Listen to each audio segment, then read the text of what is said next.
ஜீவநீரோடை ஊழியங்கள் வழங்கும் இதயத்திற்கு இன்று ஒரு சிந்தனை.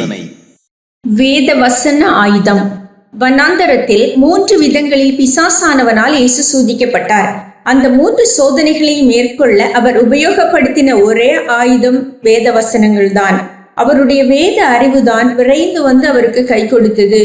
அதன் மூலம் வேத வசனங்களோடு எந்த அளவிற்கு அவர் பழகி இருந்தார் என்பதை அறிய முடிகிறது. பிசாசானவனால் வருகின்ற சோதனைகளை வேத வசனங்கள் மூலம்தான் நாம் ஜெயிக்க முடியும்.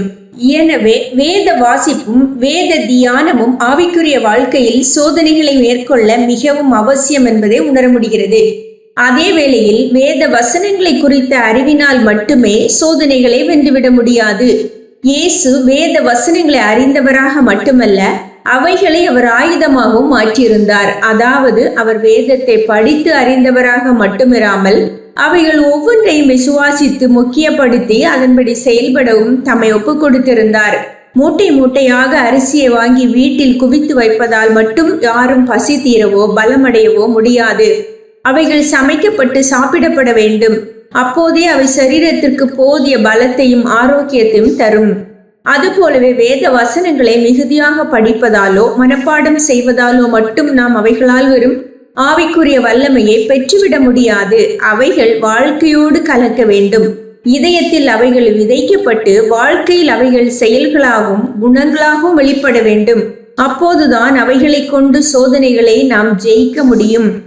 வேதத்தை படிப்பதும் நம்புவதும் உயர்வாக எண்ணுவதும் மார்க்க பக்தியின் அடையாளங்கள். ஆனால் அவைகள் கடைபிடிப்பதற்காகவும் செயல்படுத்தப்படுவதற்காகவுமே உள்ளன என்பதை உணர்ந்து அவைகளை வாழ்க்கையோடு இணைப்பதே ஆவிக்கேற்ற புத்தியாகும். அந்த புத்தியான செயல்பாடு இருந்தால்தான் வேத வசனங்கள் உயிருள்ளவைகளாக விளங்கி சோதனை வேளையில் நம்மை காப்பதற்கான ஆயுதமாக மாறும்.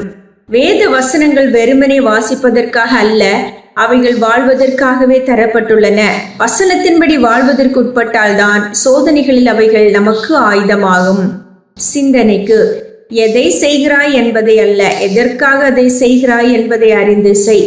எதை செய்கிறாய் என்பதை அல்ல, எதற்காக அதை செய்கிறாய் என்பதை அறிந்து செய்.